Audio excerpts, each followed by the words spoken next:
Briefly, let us look at one of the successful people. You need to read about him, Aliko Dangote from West Africa.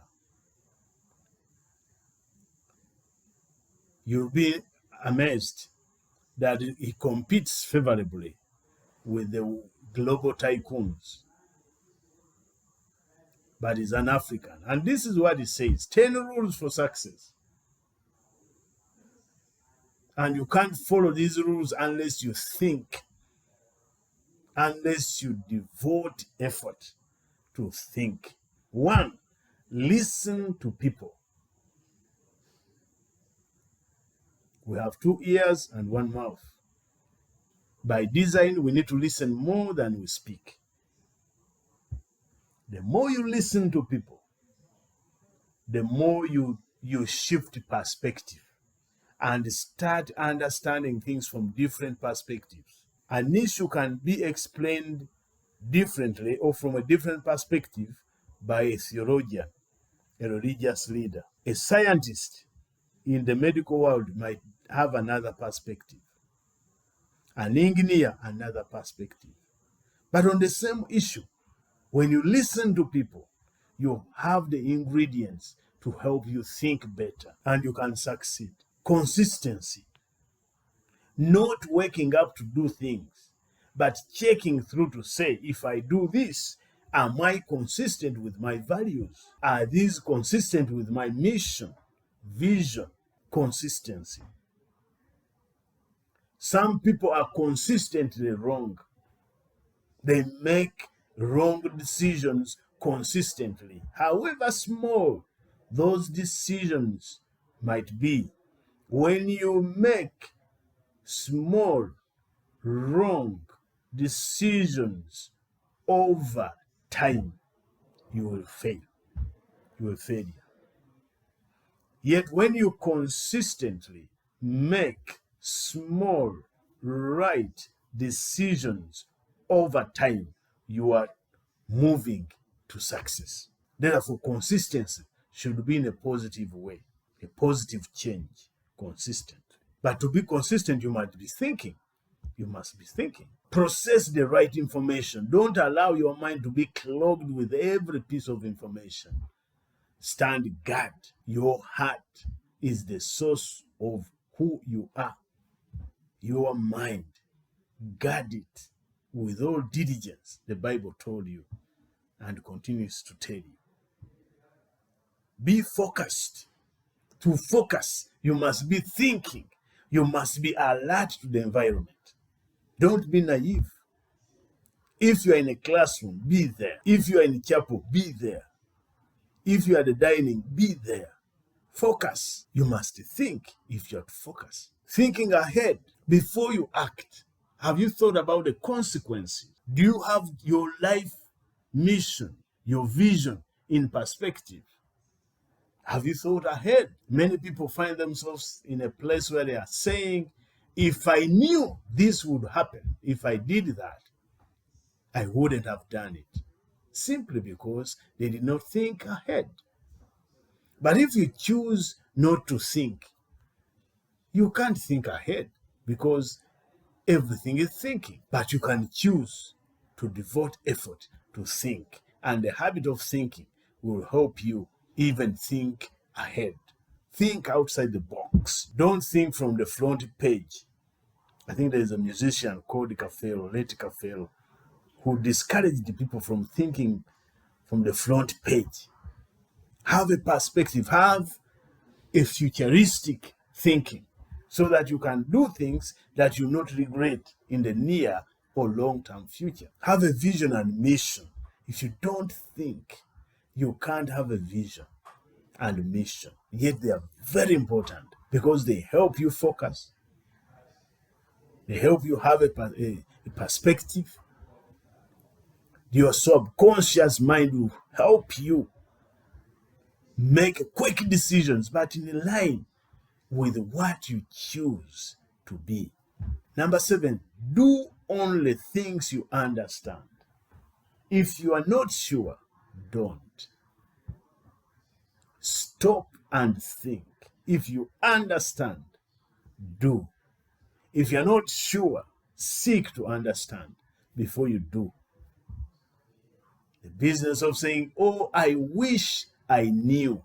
In the first place, why didn't you know? What was the limitation? There is opportunity. We are in an information age. You can almost know everything.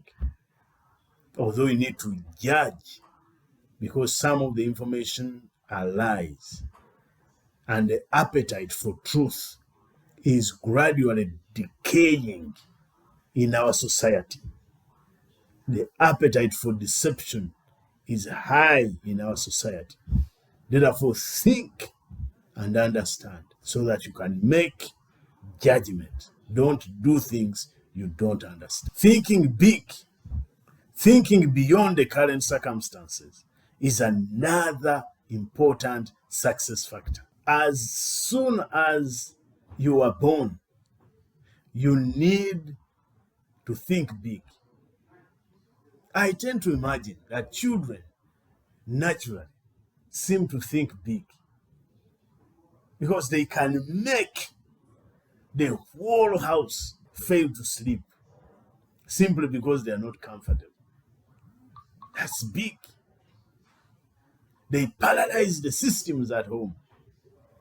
Just a baby can paralyze everything. But when people grow up, the issue of insignificance overwhelms them. Yet they've not changed. Think big, beyond your circumstances, beyond their possibilities. If we did not have people who thought big, the white brothers, who explored using vessels to fly in the air, today would be taking days navigating the world. But you can move around the world seriously in a very short time because people thought big. Today, what's new? Because we are lazy at thinking, innovations and inventions and creations are now minimal in our society. We need to solve emerging problems. We need to keep thinking beyond the current capacity, beyond the current abilities, beyond the obvious. The one who discovered this, the engine, to replace the horse-pulled axe.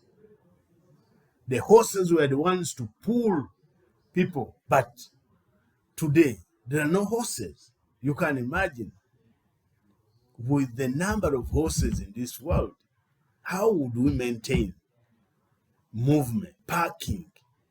You have to carry food for the horse, you have to carry what, then it has to rest somehow.